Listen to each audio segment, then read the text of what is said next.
story time with any Gina.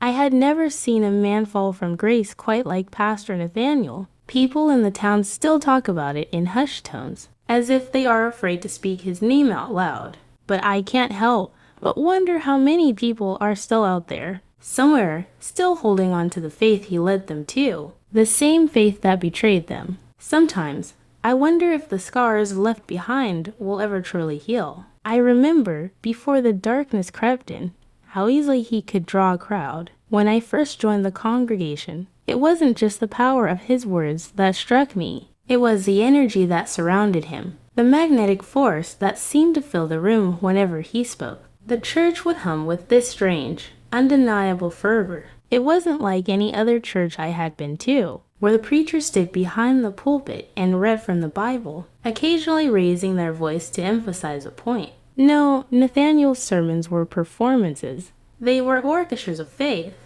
Every gesture calculated, every word designed to inspire a response. When he spoke of miracles, his voice would rise, thunderous with conviction. He would tell stories of people healed from disease, broken marriages restored, the poor made rich. He told of a God who loved abundantly, who had boundless gifts for those who believed. But in time, the words he spoke began to sound less like scripture and more like a script carefully crafted, rehearsed, manipulative. I remember how proud I was when he noticed me. It wasn't like any of the other pastors I'd encountered. Nathaniel had a way of making you feel like you were the most important person in the room. He made you feel special, chosen. One evening, after service, he called me aside. "You're meant for something greater. You know," he said, "God has placed you here for a reason. You are a vessel of his power." The words seemed to cut through me, a truth too deep to ignore. It was an invitation. At first, it was small things. I began helping organize the charity events, then the youth programs, then finally, I was given a position within his inner circle. We met in his office, which,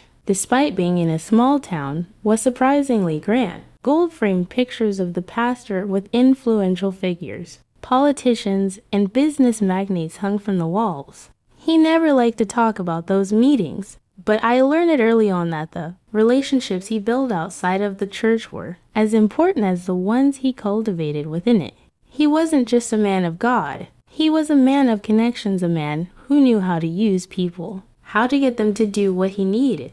And when I became more involved, I started seeing the strings he pulled, the way he manipulated not just the congregation, but his closest allies as well. I remember one particularly striking instance. We were in a meeting with some of the other leaders in the church, discussing a new initiative to help the homeless in our town. Nathaniel was excited, his eyes gleaming as he laid out his vision for a grand building project. "It's God's plan, you understand," he said, pacing back and forth. "This is going to be huge. It's going to change lives. And when people see how much we can accomplish, the donations will pour in. And with that, we'll be able to expand the ministry, build the kingdom." It sounded noble at first. I mean, who could argue with such a plan? But as he continued, the words began to sound less like a vision for serving the needy and more like an elaborate business proposal. When he mentioned the cost, he said we would need to ask the congregation for significant contributions.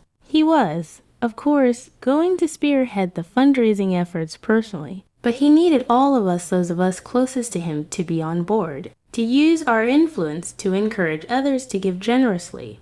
That was when I first felt the uncomfortable itch in the back of my mind. Was this really about helping people, or was it something else? The initiative went forward, but the results were troubling. People did give. They gave their money, their time, their labor. They sacrificed. Some of them sacrificed everything. I saw families handing over their life savings, convinced that God would bless them in return. I saw older couples on fixed incomes, digging into their meager resources to sow the seeds for God's blessings. They believed Nathaniel when he said that faith in the Lord's work would bring them prosperity. He had told them so many times. But when the building was completed, something wasn't right.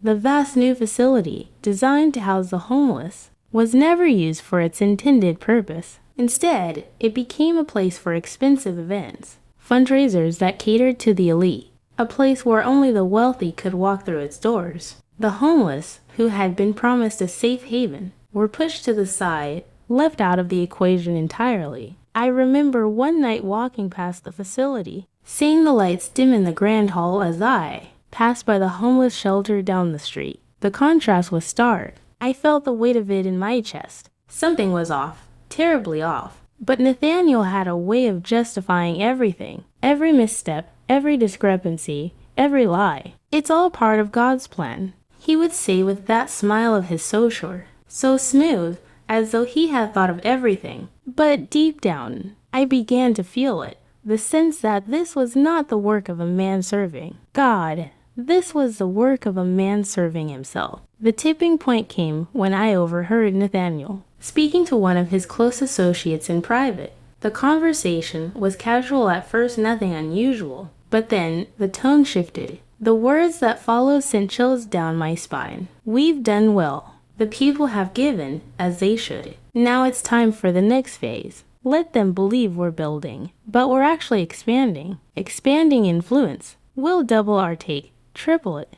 His voice was low, but the words cut through me.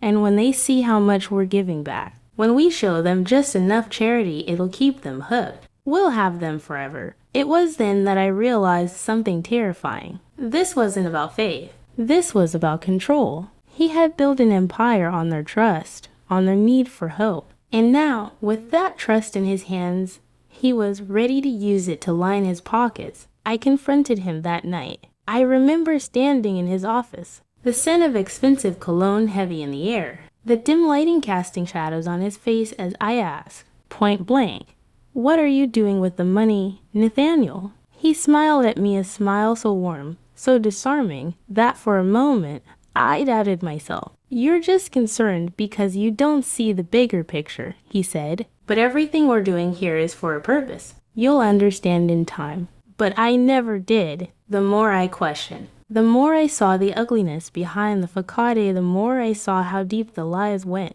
The more I saw how Nathaniel was turning the church into a corporation, and how the people who had trusted him were paying the price. When the first scandal broke, the affair with one of the women in the congregation, I wasn't surprised. I had seen the way he treated certain members of the congregation, the way he manipulated them, making them believe he was the only one who could save them. His manipulation extended far beyond finances. It was a web of lies, deceit, and ultimately destruction. But it wasn't until the financial mismanagement was exposed, the offshore accounts, the secret investments, that the truth about Nathaniel came crashing down in full force. The people had been blind, but not forever. When the revelations came to light, when the evidence was undeniable, everything changed. The community turned on him. He was no longer their shepherd. He was a wolf in sheep's clothing, a charlatan who had preyed on their faith for his own gain. The very people who had once worshipped him with blind devotion now felt betrayed, lost,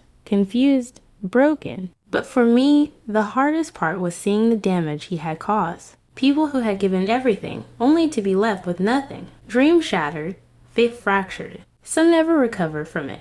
Others, like me, left feeling hollow, disillusioned, and questioning everything we had believed. Nathaniel disappeared, of course, vanishing without a trace. He had too many connections, too many resources, to be easily caught. Some say he's living in luxury in another country, far from the mess he left behind. But the lives he destroyed, those won't easily be forgotten. I still don't know what keeps me awake at night.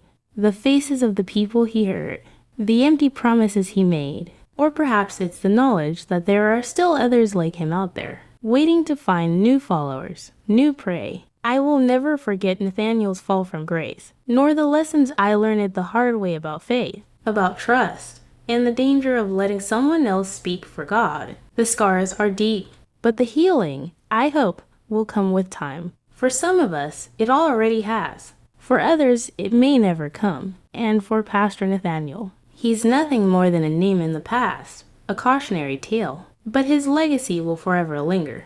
Thank you for watching. Please click on the subscribe button now if you haven't subscribed to our channel yet. Love from Storytime with Auntie Gina.